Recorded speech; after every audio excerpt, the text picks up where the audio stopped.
Hello friends, dipmala's vlogৰ অন্য এটা ভিডিঅ'লৈ আপোনালোক সকলোকে স্বাগতম জনাইছো আৰু মই ভাবি আছো কি মোৰ চেনেলটোৰ নামটো সলাম নেকি এতিয়া যেহেতু মই dipmala's vlog বুলিয়ে কৈছো কিন্তু মই খুব সোনকালে মোৰ চেনেলটোৰ নামটো সলাম বুলিও ভাবি আছো আৰু তো দেখা যাওক সেইখিনি কাম কৰিব লাগিব টেকনিক্যাল কাম হয় মই হিমান টেকনিক্যাল মানে নাজানো হেবলা গতিকে এইখিনি কাৰণে অকমান টাইম লাগিব আৰু একেদিন মই ভিডিঅ' দিয়া নাই তো এইটো নামতে এইটো নামেৰে ৰাখি মই এই ভিডিঅ'টো আজিৰ পৰা দিম হয়তো নেক্সট ভিডিঅ'বিলাকত মোৰ চেনেলটোৰ নামটো সলনি হ'ব তো সেইটো গম পাব আপোনালোকে ভিডিঅ'বোৰ চালে আৰু আজি সানডে আৰু সানডে কাৰণে মই লৈছো অলপ হেনা কৰিবৰ কাৰণে আৰু মই ভাবিলো কি পাকঘৰটোৱে মোৰ কাৰণে সেফ হয় ভিডিঅ' কৰিবৰ কাৰণে কাৰণ ইয়াত শব্দ বিশেষ শব্দ নহয় বাকি হেপিনৰ ৰুম কেটাত কি হয় ইহঁতে পঢ়া শুনা কৰি আছে এইটো অহা যোৱা কৰে গতিকে অলপ শব্দ হৈ থাকে সেই কাৰণে মই ভাবিলো কি পাকঘৰতে ভিডিঅ'টো বনাও তো মই হেনাখিনি কেনেকৈ বনালো কি কি মিহলি কৰিলো আপোনালোকক দেখাই আছো এইখিনি কম তো আপোনালোকে চাই থাকক আজি যেহেতু সানডে আৰু মই ভাবিলো কি চুলিত হেনা কৰো আৰু হেনা কৰিবৰ কাৰণে মই নপুৰ হেনা লৈছো আৰু এই নপুৰ হেনা মই মোৰ চুলি জোখাৰে মই ৰাতিয়ে গ্ৰীণ টি বনাই পিনে চাহত গ্ৰীণ টিৰ পানীত মই ৰাতিয়ে তিয়াই থৈ দিছো যিখিনি মোক লাগে আৰু মই 4-5 চামুচ মান লৈছো কিন্তু মোৰ চুলিটো চুটি আৰু গ্ৰীণ টিখিনি ঠাণ্ডা কৰি মই তাত হেনাখিনি দি ৰাতিটো তিয়াই থৈছো আৰু তেতিয়া মই তাত অলপ কফি এইটো কফি ব্যৱহাৰ কৰিছো এই কফি এচামুচ মই তাত দি দিছিলো আৰু মই এইখিনি মোৰ হেনাখিনি এয়া এতিয়া ৰেডি হৈ গৈছে ৰাতিটো গুটি ৰাতিটো তিয়াই থলো আৰু এতিয়া মই লগাম ইয়াত মই গ্ৰীণ টি দিলো আৰু কফি দিলো আৰু হেনা দিলো আৰু মই তাত আৰু এটা বস্তু মিক্স কৰিছো সেইটো হৈছে এয়া লং এই মই এনেদৰে ৰাখো গৰম মছলা যিবিলাক গোটা গৰম মছলা আছে সেইখিনি আনি মই এনেদৰে ভৰাই এই প্লাষ্টিকৰ এইটো টেমাত এনেদৰে ৰাখি থওঁ আৰু তাৰ পৰা মই ৰাতিয়ে সেই যেতিয়া মই চাহটো বনাইছিলো গ্ৰীণ টি পানীটো বনাইছিলো তেতিয়া মই তাত ব্যৱহাৰ কৰিছিলো এটা বস্তু সেইটো হৈছে লং আমি যেতিয়া হেনা লগাও তাত আমি লং ব্যৱহাৰ কৰিলে আমাৰ চুলিৰ কালাৰটো খুব ধুনীয়া হয় আৰু হেনাখিনি কি মানে হেলথি পেষ্ট এটা হয় চুলিটোৰ কাৰণে আৰু সেই কাৰণে আমি লং ব্যৱহাৰ কৰিব লাগে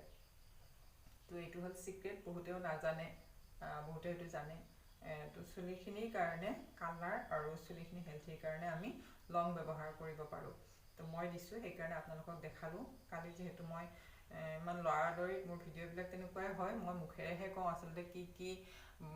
বনাও এতিয়ালৈকে মই ভালদৰে গোটেই প্ৰসেসটো বনাই থাকি মানে দেখাব পৰা নাই সময়ৰ অভাৱত নানান ধৰণৰ খেলি মেলি সেইটো কাৰণে তো মই আপোনালোকক কৈয়ে দিলো এইখিনি আৰু এতিয়া মই লগোৱাৰ আগতে তাত ঘৰত বনোৱা এয়া মোৰ হাতত আছে দৈ আৰু এয়া মই দৈ এচামুচ ইয়াত দি লম তো তেতিয়া মোৰ গোটেই হেনাৰ পেষ্টটো কমপ্লিট হৈ যাব আৰু এইটো এটা হেলথি হেনা হ'ব তো আপোনালোকেও তেনেদৰে ব্যৱহাৰ কৰিব পাৰে হেনাত মই দিলো গ্ৰীণ টি তাৰ পিছত কফি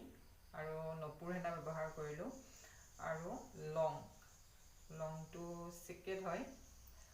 তো বহুতে নাজানে আৰু এতিয়া মই তাত দিম দৈ আৰু কোনোবাই হয়তো কণী ব্যৱহাৰ কৰিব বিচাৰিলে কণীও দিব পাৰে তো হেনাখিনি মই এতিয়া লগাই লওঁ এয়া মই সৰু মাছ কেইটামান পাতত দিম বুলি ভাবিছো আজি কলপাত এখন আনিছো আৰু এয়া সৰু মাছ মিক্স মাছ আচলতে কি কয় দৰিকণা তাৰ পিছত বৰলিয়া এনেকুৱা সৰু সৰু কেইবিধমান মাছ আছে গোটেইখিনি মিক্স হৈ আছে ধুই মেলি ধুনীয়াকৈ মই ইয়াতে কলপাতত মাছ কেইটা দিলো নিমখ কেঁচা মিঠাতেল তাৰপিছত আদা ধনিয়া পেষ্ট অকণমান আৰু নৰসিংহৰ পাত কেইটামান এনেকৈ ওপৰত মই দি লৈছো দি এতিয়া কলপাতেৰে মেৰাই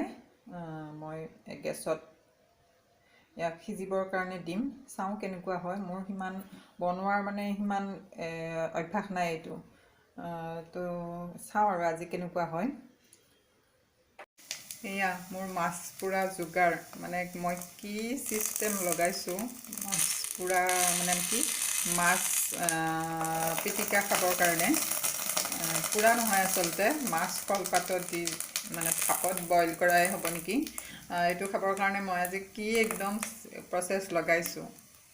মানে লোহাৰ টাৱাখন দিছোঁ তাৰ ওপৰত কলপাতেৰে মেৰুৱা মাছখিনি দিছোঁ তাৰ ওপৰত এখন ঢাকন দিছোঁ তাৰ ওপৰত মই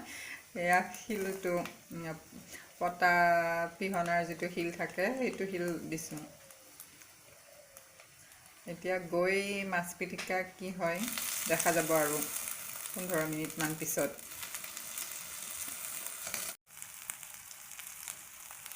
এবাৰ মই ঢাকনি গুচাই চালোঁ এয়া সিজিছে ধুনীয়াকৈ পাতখন একদম কোমলি আহিছে মাছকেইটাও